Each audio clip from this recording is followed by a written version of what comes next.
You see, today I want to cover part 2 of Is God in Control? There's a few other phrases that go along with this question, with this concept, and listen to these.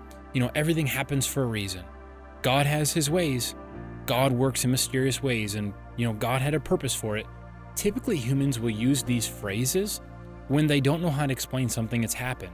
Something happened, they don't understand, so they'll just say, God's in control.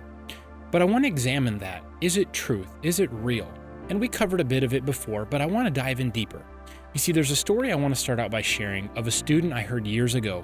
The student was driving to school, and they felt like God told them to go home and check their space heater. Here's the thing. They decided to be obedient. They turned around, went home, and guess what they found at home? They found out that the cord had wrapped around the space heater and was starting to melt. Well, praise God. Isn't that awesome that God warned that student that of the impending problems? Who knows what damage could have been caused, that God saved them the issue. You see, I believe that God is in control when we give him control. And typically we give him control through our obedience. Let me show you what it looks like when God's in control. In John 2:5, the word of God says, whatever he says, talking of Jesus, do it. Whatever he says, do it. Do you want to know how to be at the right place at the right time? Do you want to know how to have a life where God is in control? Whatever he says to you, do it. Every time in the Bible you see someone do what God told them to do, something good happened. Listen to this. There was a man who Jesus told him to go wash in the pool of Siloam. What happened? He came back healed. There was lepers. He went and told them to go show themselves to the priest. They came back healed. When he told his disciples to bring the bread and to bring the fish to him, what happened? A miracle. When God, through Elijah, told Naaman to go dip 7 times in the Jordan, what happened? He got healed. Every time someone was obedient to God, something good happened. So my question is, what happens when we're disobedient to God? You see, problems can come in life when we are disobedient, but many people think that God operates like this. If you don't obey me, you'll be punished. But that's not how God works. Actually, what happens is God will warn us of impending problems. God is so good. He will lead you to the right place at the right time, and he will lead you out of the wrong place at the wrong time. I love using the illustration of a candle or fire. If God comes to someone and says, hey, don't touch this fire, is it to be controlling, mean, or bossy? No, he's lovingly trying to warn that person of a problem that could be caused if they touch it. Here's the question. If that person touches the fire and gets burned, could they go, well, God's in control? No, they can't, because God never wanted them to touch the fire. Here's another question. Did God burn that person? No, he didn't. God warned them that they would be burnt if they did it. So actually, they burnt themselves. Here's how most people think God rules over us. Listen to this.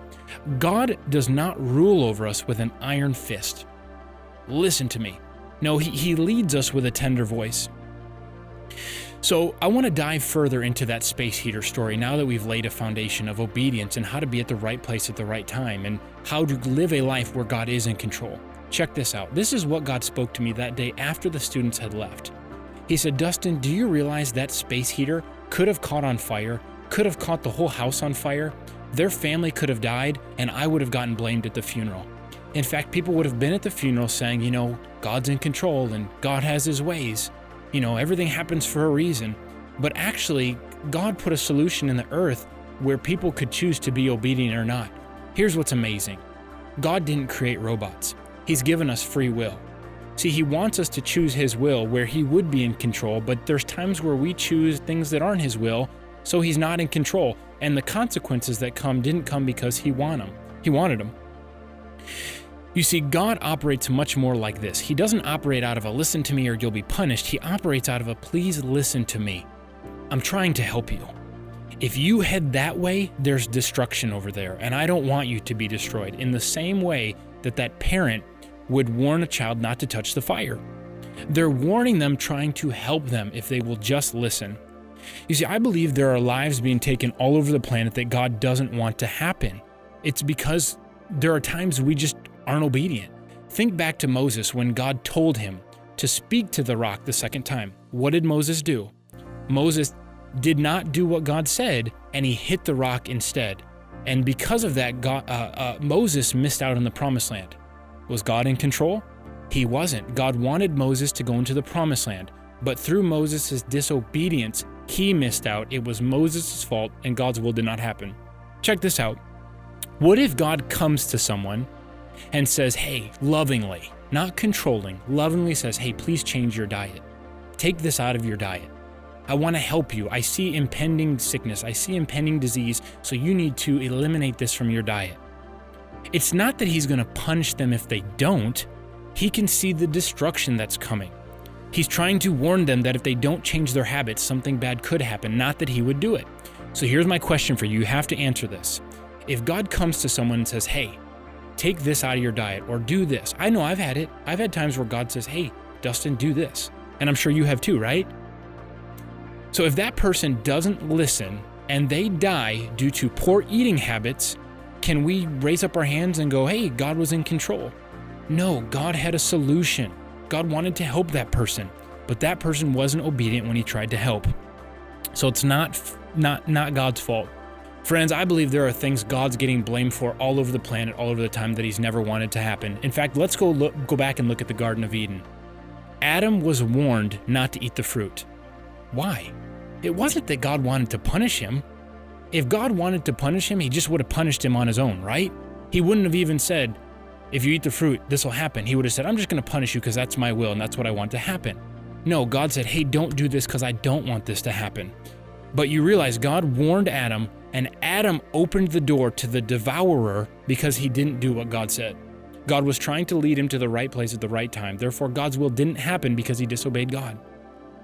So ask yourself this question. Was it God's will that sin entered the earth? Was God in control?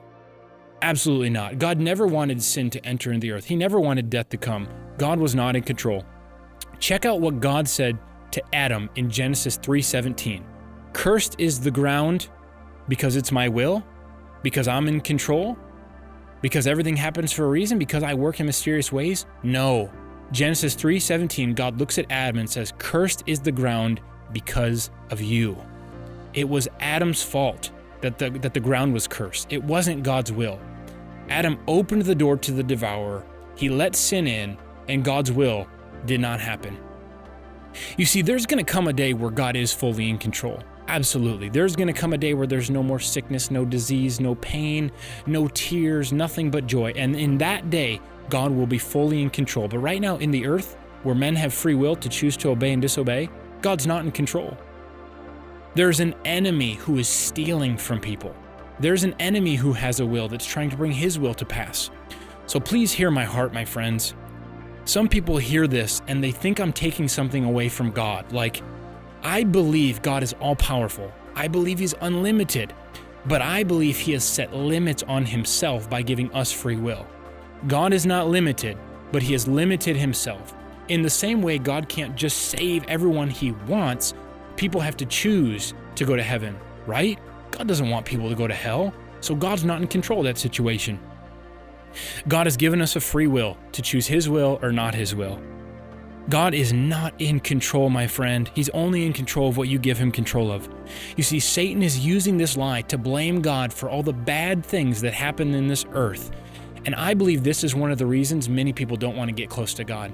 I believe this is one of the reasons many people claim to be atheists. They're mad at God because God's in control and he let that happen. So why would I want to serve that God? But when you realize God's not in control and how good he is and that he wants to lead you to the right place at the right time, you're going to want to know that God. So as I begin to wrap up, here's what I want to share with you.